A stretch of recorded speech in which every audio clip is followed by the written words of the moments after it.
Have you been drinking? No, of course not.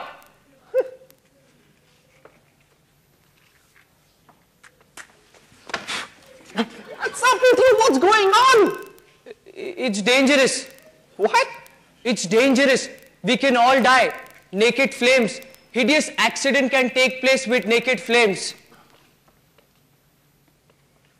And I have just remembered, it's something to warn you all about, that in the old houses, the fuse box and the gas meter are present in the same cupboard. And they are here too. So what about it? The electrical blowouts can damage the gas supply. They are famous for it. They do it all the time. So we need to avoid lighting naked flames till they are mended. I haven't heard that before. Neither have I. Well, take my words. It is fantastically dangerous to light a naked flame in this room. Bryn is absolutely right. They warned me over the phone this evening when they spoke. They said, whatever you do, don't strike a match till the fuse is mended. See, I told you all, it's terribly dangerous. Why didn't you warn me about it, Dumpling? I forgot. Oh my goodness, we must take care. We must. Let's all have a drink. Cheer us up. A good idea. Would you like a drink, Mr. Goring? Oh, well, certainly that wouldn't go amiss, especially after the long weekend I've had. I tell you, I swear to God, there were 35 people in that compartment if there ever was one.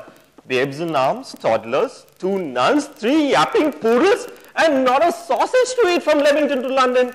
What a bloody disgrace. You think they'd put on a restaurant car, Mr. Gorange? Well, certainly not, Fernie. They don't care if you perish once they've got your fare. Anyway, excuse me, I'll just go and clean up. Well, you can do that over here. But I've got one back anyway. Do it later. Well, you know, I hate to keep my clothes in the suitcase longer than is absolutely necessary. The thing I hate the most is a creased suit. Well, 5 more minutes won't hurt you, surely. You're so bossy. What drink would you like, Winnie, Vera, or Jeanette? Well, come again? Winnie whiskey, Vera vodka, or good old standby Jeanette? Well, if it's all the same to you, I'll have a little Jeanette with a twist of lime in it. Young man, how many times do I have to remind you that we are in an emergency and you're expecting a guest in a few seconds from now? Oh God, I've forgotten. Try the pub, try the neighbor, try them wherever you want to, but get us a torch. Yes, yes. Carol, darling, can I have a word with you upstairs? I'm here. Now what? Excuse us just for a moment, Colonel, please. Mr. Gorange, isn't it exciting? You'll never guess who's coming here tonight. Who?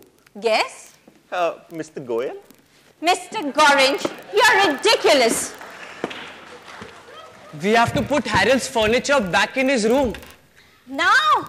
Or I can't get a torch till then.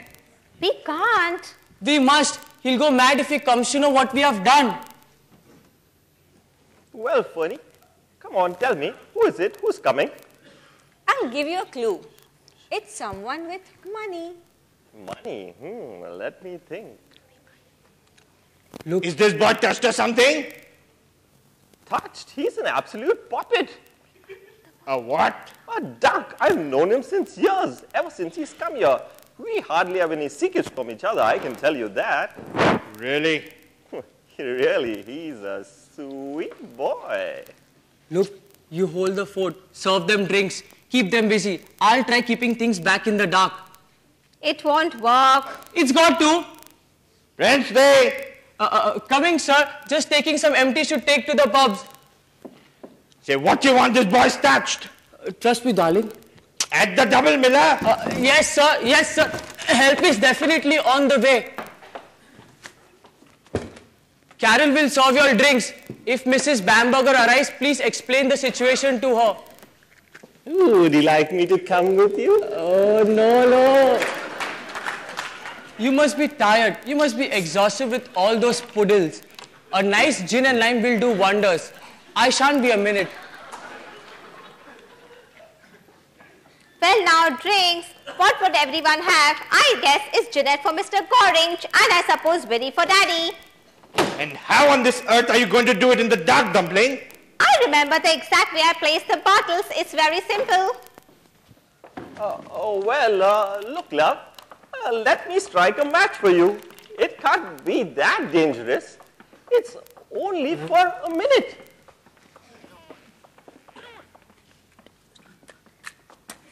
Do you want to blow us all up, Mr. Goring? All this poor Bamburger will get is teensy-weensy bits of us. Now that's very messy, Pegs. Bamburger? Is that who's coming? Susan Bamburger? Yes, to see Mr. Miller's work. Isn't it exciting? Well, I read about her in the Sunday Mirror. She's a real mystery millionaire. Almost completely deaf as a post. She spends most of her time alone in her apartment with a collection. Hardly goes out anywhere, except to the gallery or the private studio. Well, that's life. If I had the money, that's what I would do. Buy all the porcelain and china in the world I wanted. I've never met a millionaire. I always wondered how they felt different from us. I mean, their actual skin. Their skin? Yes, I've always imagined theirs must be softer than us, like the skin of ladies when I was a girl. Well, that's an interesting idea. Well, you're so fanciful, Funny. I always say real imagination. Mr. Goring, very kind of you. And you're always so generous with your compliments. But this by no means is fancy. In my young days, softness of skin was quite a sign of refinement. Nowadays, it's even difficult for us middle class to be decently clothed, let alone soft. My father used to say, even before the bombs came and burnt a little house in Vancouver, the game's up, my girl. We middle class are as dead as the dodo. Poor father, how right he was.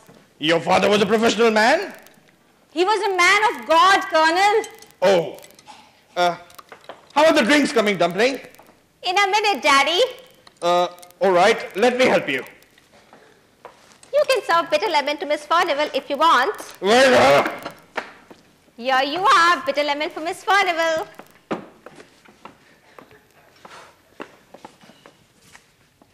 right, Joe Dumpling. Your father was a minister then? He was a saint, Colonel. I'm so thankful he never lived to see the vulgarity and rudeness of life today.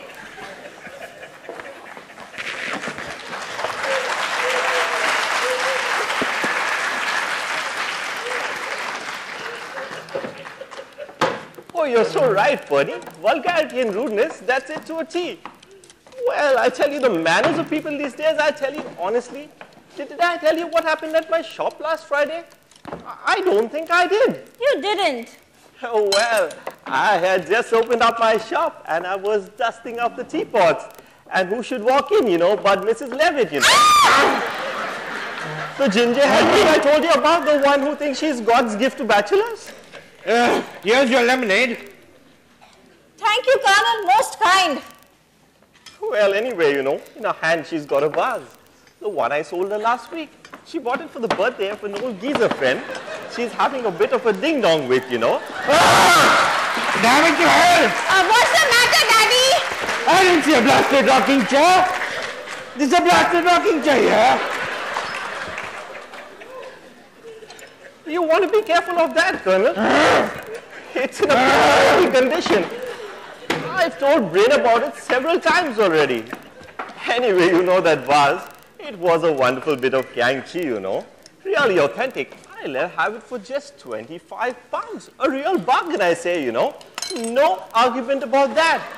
Well, in she prances into my shop, you know, with a fancy French hairdo. One which would have looked good in a girl half her age and twice her looks. Exactly, you know, the sort. And you know what she says to me, Mr. Gordon? She says, I've been cheated. No. Those were exact words. Cheated. Hush up, I'm talking. I'm frightfully sorry. Well, anyway, and I asked her, Mrs. Levin, and how exactly has this come about? And she says, you know, purely by chance I took it down to Bill. And he says, it's nothing what you say, it is Chinese and very rare. It's just a piece of 19th century English trash and I want my money back. How dreadful, Mr. Goring. What did you do? Well, I counted till 10 and then I let her have it. I told her, in the first place, I don't expect my customers to be checking on my honesty behind my back. In the second place, Bill is as ignorant as dirt. He doesn't know ting from tang. And that's to Mrs. Levitt. He didn't.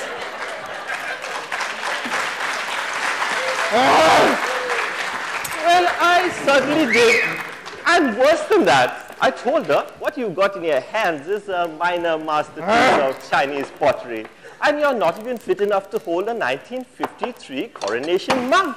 And don't you dare come in my shop here ever again, Mrs. Levitt, because if you do, I'll not be responsible for the consequences. My Mr. Goring, how splendid of you. Here's your gin and lime. You deserve it. Oh, thank you. I was blazing proper. I didn't care. Where are you, Daddy? Where are you? Here's your scotch. Yeah.